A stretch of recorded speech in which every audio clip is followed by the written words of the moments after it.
നൂറ്റാണ്ടുകളുടെ പാരമ്പര്യം പേർന്ന ഒരു ഇന്ത്യൻ ഡിഷ് കാണിച്ചു തരാൻ പറഞ്ഞാൽ നിസ്സംശയം പറയാൻ സാധിക്കുന്ന ഒരു പേര്, ഇന്ത്യയുടെ ചരിത്രവുമായി തന്നെ ബന്ധമുള്ള ഒരു പേര്, പഴമയുടെ ആ രുചിക്കൂട്ടിന് ഇന്ന് ലോകം വിളിക്കുന്ന പേര് ചിക്കൻ ടിക്ക എന്നാണ്.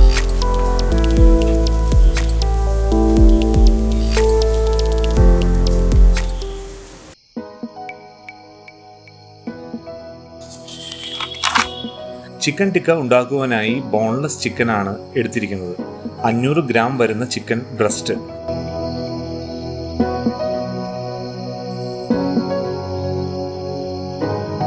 വളരെ തിന്നായിട്ട് കട്ട് ചെയ്തെടുക്കണം. ഇതുപോലെ ഇങ്ങനെ തിന്നായിട്ട് കട്ട് ചെയ്തിട്ട് വേണം തവയിൽ ഗ്രില്ല് ചെയ്തെടുക്കാൻ.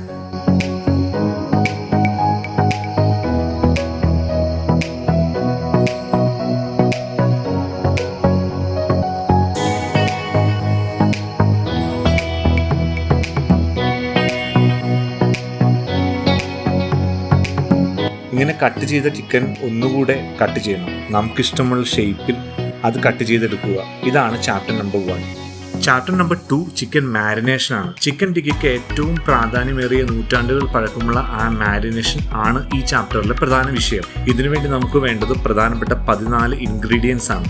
ചിക്കൻ മാരിനേറ്റ് ചെയ്യുന്നതിനായി ഞാനിവിടെ ഒരു പാനിൽ ആദ്യം ഒരു ടേബിൾ സ്പൂൺ കടുകെണ്ണ ചേർത്ത് കൊടുക്കുകയാണ്. കടുകെണ്ണ ഓപ്ഷണൽ അല്ല, കടുകെണ്ണ തന്നെ ചേർക്കണം. അതിലേക്ക് 2 ടേബിൾ സ്പൂൺ കാശ്മീരി മുളക് പൊടി ചേർക്കണം. ടീസ്പൂണും ടേബിൾ സ്പൂണും നിങ്ങൾക്ക് മാറാതെ നോക്കണം കേട്ടോ. ഈ ചേരുവകൾ വളരെ ഇമ്പോർട്ടൻ്റ് ആണ്, റീപ്ലേസ് ചെയ്യാനൊന്നും സാധിക്കില്ല. ഇഞ്ചി വെളുത്തുള്ളി പേസ്റ്റ് 1 ടേബിൾ സ്പൂൺ ചേർക്കുക. ഇഞ്ചി വെളുത്തുള്ളി പേസ്റ്റ് എങ്ങനെ ഉണ്ടാക്കിയെടുക്കുന്നതിന്റെ വീഡിയോ മുകളിൽ കൊടുത്തേക്കാം. പിന്നെ നല്ല ഫ്രഷ് ആയിട്ട് പൊടിച്ച മല്ലിപ്പൊടി 1/2 ടേബിൾ സ്പൂൺ ചേർത്ത് കൊടുക്കണം. നല്ല ഫ്രഷ് ആയിട്ട് പൊടിച്ച നല്ല ജീരകം, അതായത് ചെറിയ ജീരകം 1/2 ടീസ്പൂൺ ഒന്ന് ചേർത്ത് കൊടുക്കണം. പിന്നീട് മഞ്ഞൾപ്പൊടി 1/2 ടീസ്പൂൺ ചേർക്കണം. കസൂരി മേത്തി 1/2 ടീസ്പൂൺ. കസൂരി മേത്തി മാർക്കറ്റിൽ സജീവമായിട്ട് ലഭിക്കുന്ന ഒരു ഇൻഗ്രീഡിയൻ്റ് ആണ്. ഡ്രൈ മാംഗോ പൗഡർ 1/2 ടീസ്പൂൺ ചേർത്ത് കൊടുക്കണം. ആംചൂർ പൗഡർ എന്ന് വേറൊരു പേര് ഡ്രൈ മാംഗോ പൗഡറിനുണ്ട്. പിന്നീട് വേണ്ടത് ബ്ലാക്ക് സോൾട്ട് ആണ്. അതൊരു 1/4 ടീസ്പൂൺ ചേർത്ത് കൊടുക്കണം. ഗരം മസാല 1/2 ടീസ്പൂൺ ചേർത്ത് കൊടുക്കുക. എന്നിട്ട് ഇതൊന്ന് നന്നായിട്ട് മിക്സ് ചെയ്തെടുക്കുക.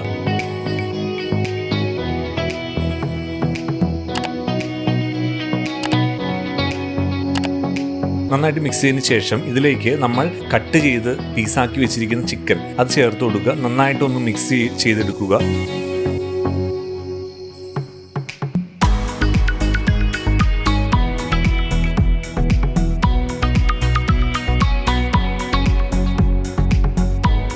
അതിനൊരു കൈപ്പിടി മുഴുവൻ വരാൻ പാകത്തിന് ഒരു മിന്റ് ലീവ്സും കൊറിയാണ്ടർ ലീവ്സും ചേർത്ത് കൊടുക്കുക.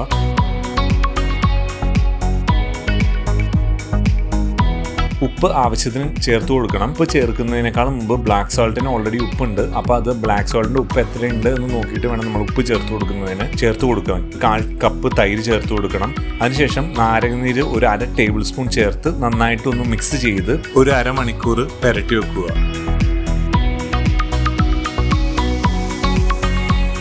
നമ്മൾ ചിക്കൻ ടിക്കയാണ് ഉണ്ടാക്കിയെടുക്കുന്നത്. അപ്പോൾ അതിനൊരു നമ്മൾ സ്മോക്ക് ചെയ്ത ഒരു ടേസ്റ്റും കൂടി അതിലേക്ക് കയറി വരണം. അപ്പോൾ നമ്മൾ സ്മോക്ക് ചെയ്യാനായിട്ട് നമുക്ക് നിലവിൽ നമ്മളെന്താ ചെയ്യുന്നതെന്ന് വെച്ച് കഴിഞ്ഞാൽ നമ്മളൊരു ചെറിയൊരു കടായി എടുത്തിട്ട് ഇതിലേക്ക് നമ്മളൊരു 2-3 കഷ്ണം ചാർക്കോൾ ഇട്ട് കൊടുത്ത് അത് കത്തിച്ചതിന് ശേഷം ചാർക്കോൾ ഇട്ട് കൊടുത്തു.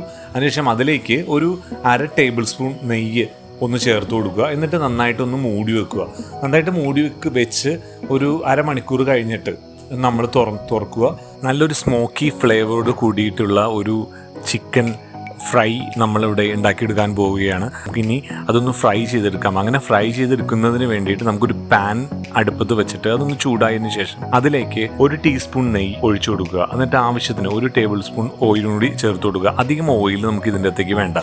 ആ ഓയിൽ ചേർത്തതിൽ അതിനുശേഷം നമ്മൾ പുരട്ടി വെച്ചിരിക്കുന്ന ചിക്കൻ ഓരോന്നോരോന്നായി എടുത്ത് ഇത് നമ്മൾ ഫ്രൈ ചെയ്തെടുക്കണം. ഒരു മിനിറ്റ് ഹൈ ഫ്ലെയിമിലിട്ട് നന്നായിട്ട് ഫ്രൈ ചെയ്തെടുക്കണം. അതിനുശേഷം ഒരു 2 മിനിറ്റ് ലോ ഫ്ലെയിമിലിടുക. അതിനുശേഷം ചിക്കൻ വെന്തിട്ടുണ്ടോ എന്ന് ഉറപ്പ് വരുത്തിയതിന് ശേഷം മാത്രം അതിൽ നിന്നും മാറ്റുക. ഓക്കെ, നിങ്ങൾ 2 സൈഡ് നന്നായിട്ട് ഫ്രൈ ആയിട്ടുണ്ടോ എന്ന് നോക്കണം.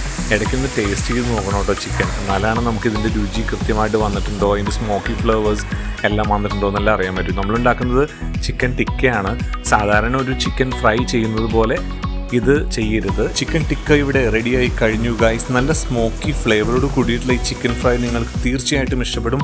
ഫ്രണ്ട്സായിട്ടൊക്കെ കമ്പനി കൂടുമ്പോഴും പിന്നെ നമ്മുടെ ഫാമിലി ആയിട്ടൊക്കെ നമ്മൾ ഇരിക്കുമ്പോഴും സ്റ്റാർട്ടറായിട്ട് ഉണ്ടാക്കി കൊടുത്താൽ അവർക്ക് എന്തായാലും തീർച്ചയായിട്ടും ഇഷ്ടപ്പെടും. പറ്റുന്നവരെല്ലാം ഈ ഡിഷ് ഒന്ന് വീട്ടിലുണ്ടാക്കി നോക്കണം. ഒരു 5 പേർക്ക് ഈ ഡിഷ് നമുക്ക് വീട്ടിലുണ്ടാക്കി കൊടുക്കുന്നതിന് വേണ്ടിയിട്ട് 170 രൂപയെ ചിലവുള്ളൂ. ഏറ്റവും കുറഞ്ഞത് ഒരു 1.25 മണിക്കൂർ കൊണ്ട് നമുക്ക് ഈ ഡിഷ് വീട്ടിലുണ്ടാക്കിയെടുക്കാം. ഈ റെസിപ്പി ഇഷ്ടമായെങ്കിൽ ഞങ്ങളുടെ ചാനൽ ഒന്ന് ലൈക്ക് ചെയ്യാമോ ഗൈസ്? ഫ്രണ്ട്സിനും ഫാമിലിക്കും എല്ലാം ഈ വീഡിയോ ഒന്ന് ഷെയർ ചെയ്യണം. പിന്നെ എന്താ പറയുക, സബ്സ്ക്രൈബ് ചെയ്തില്ലെങ്കിൽ അതും കൂടി ഒന്ന് ചെയ്യണം ഗൈസ്. അടുത്തൊരു അടിപൊളി റെസിപ്പിയുമായി കാണാം ഗൈസ്. ഞാൻ അരുൺ, ക്യാമറയ്ക്ക് പിന്നിൽ Kiran. Good bye and signing off from Kerala Eats.